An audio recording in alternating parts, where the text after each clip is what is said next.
Good morning, all. I am Poonam Swapnil Zada, working as Assistant Professor in Department of Computer Engineering, AISSMS IOIT Pune. Today, we are going to see the introduction to data analytics and Excel functions under the subject Data Analytics. Now, what do you understand by data analytics? Data analytics is a systematic computational analysis of the data. It involves inspecting, cleaning, transforming, and modeling the data with the goal of discovering the useful information which will be helpful to draw the conclusions, support the decisions. The process helps in finding the patterns, correlation, and trends from vast amount of raw data. Now, significance of data analysis. First is informed decision making.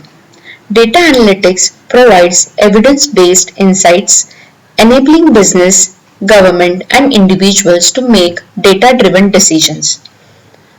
Second, it improves the efficiency and productivity. By analyzing data, organizations can streamline operations, optimize the processes, and reduce the costs. Predictive power.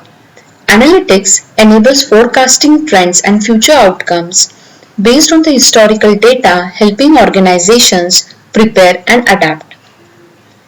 Identifying patterns and trends. Data analytics help to identify the trends and patterns that may not be visible through the traditional methods, allowing for the better strategic planning. Competitive advantage. Organizations using data analytics gain a competitive edge by better understanding their customers, market, and competitors. Now, here are some examples of data analytics in action. Healthcare. It is predictive analytics in healthcare can predict the patient outcomes, assisting in disease prevention, optimize the hospital resource management. Retail. Retailers use data analytics to understand customer buying behavior, personalize marketing strategies, and manage inventory efficiently. Third, finance. Financial institutions use analytics to detect the frauds, assess the risk, and optimize investment strategies. Sports. Teams analyze player performance data to improve the strategies, game plans, and player selection. Now, let us see some basic functions in Excel.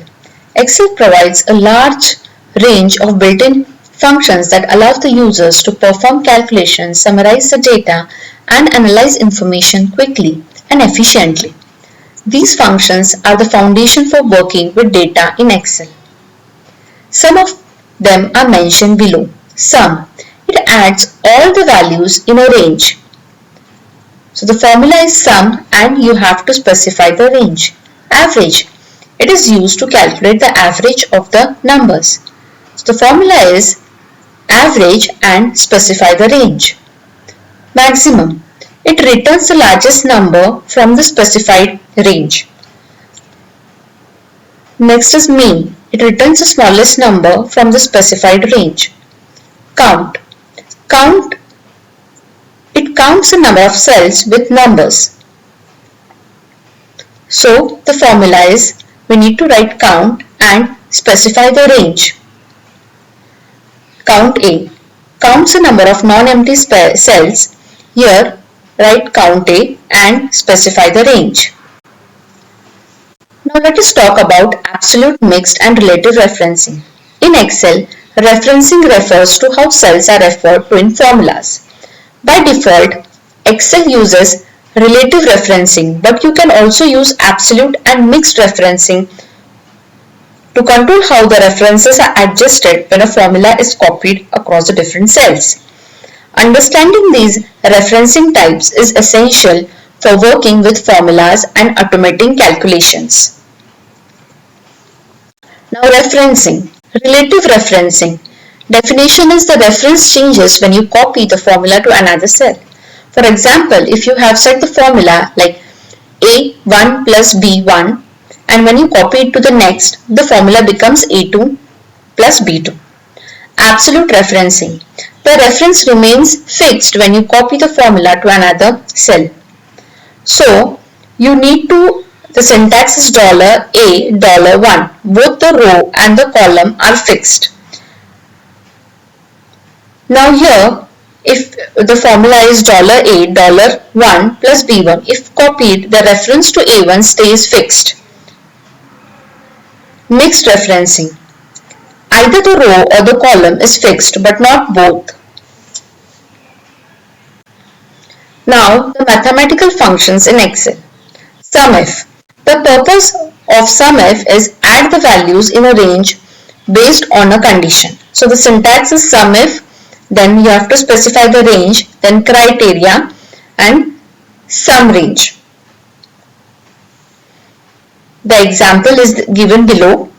Next is SUMIFs. Here purpose is add the values based on multiple conditions. So in SUMIFs we provide the multiple conditions. Now next is COUNTIF. Here count the number of cells that meet a condition. So the syntax is COUNTIF, then range is given and the criteria, that is the condition, is given. COUNTIFs counts a cell based on the multiple conditions. Then AVERAGEIF calculates the average of values that meet a condition. The syntax is AVERAGEIF, range, criteria, average range. AVERAGEIFs, it calculates the average of values based on the multiple conditions. In this manner, we have seen what is exactly the data analytics, where are the applications of data analytics, and the basic Excel functionalities that are very much essential when you are analyzing the data. Thank you.